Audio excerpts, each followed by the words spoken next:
Hello, സിമ്പിളായിട്ട് മീൻ ബിരിയാണി ഉണ്ടാക്കിയാലോ. അതിനുവേണ്ടി ഞാനിവിടെ എടുത്തിട്ടുള്ള മീൻ അയക്കൂറ കേട്ടോ. അതിലേക്ക് ആവശ്യത്തിന് കാശ്മീരി മുളക് പൊടിയും മഞ്ഞൾപ്പൊടിയും ഉപ്പും വിനാഗിരി ഒഴിച്ചിട്ട് നല്ലപോലെ ഒന്ന് മിക്സ് ചെയ്ത് മാറ്റി വെക്കുന്നുണ്ട്. ഇനി ഇത് ഒരു ഫ്രൈ പാൻ എടുത്ത് അതിലേക്ക് ആവശ്യത്തിന് വെളിച്ചെണ്ണ ഒഴിച്ചെടുത്തിട്ടുണ്ട്.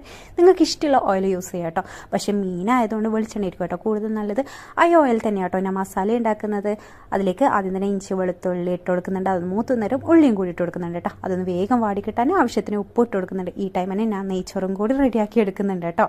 ഇനി ഇതാ നമ്മൾ ഉള്ളിയൊക്കെ നല്ലപോലെ വെന്ത് വന്നിട്ടുണ്ട്. ഇനി ഇതിലേക്ക് തക്കാളിയും കൂടി ഇട്ട് കൊടുക്കുന്നുണ്ട് കേട്ടോ. ഇതിൻ്റെ ഫുൾ വീഡിയോ എൻ്റെ ചാനലിലുണ്ട്, എന്തായാലും ഒന്ന് നോക്കി നോക്കട്ടോ. അതിൽ ഇതിൻ്റെ ശരിക്കും മെഷർമെൻറ്റും കാര്യങ്ങളൊക്കെ പറയുന്നുണ്ട്. ഇനി ഇതിലേക്ക് ഇതാ മഞ്ഞൾപ്പൊടിയും ഗരം മസാലയും മാത്രമേ കേട്ടോ ഞാൻ മസാലപ്പൊടിയായിട്ട് യൂസ് ചെയ്തിട്ടുള്ളത്. അങ്ങനെ ഇതാ നമ്മൾ അതിൻ്റെ പച്ചമണമൊക്കെ മാറിക്കഴിഞ്ഞാൽ മീനിൻ്റെ മേലിലേക്ക് ഇട്ട് കൊടുത്ത് ഇതിൻ്റെ മേലിൽ കുറച്ച് മല്ലിച്ചപ്പ് ഇട്ട് കൊടുത്താൽ ഇതൊന്ന് മൂടി വെച്ച് വേവിച്ചെടുക്കുമ്പോൾ തന്നെ നമ്മൾ മസാല റെഡിയായി കേട്ടോ. ഇനി ഇതാ നമുക്ക് ദം ചെയ്തെടുക്കാം. സംഭവം സിമ്പിളല്ല, എന്തായാലും ഒന്ന് ട്രൈ ചെയ്ത് നോക്കാം കേട്ടോ.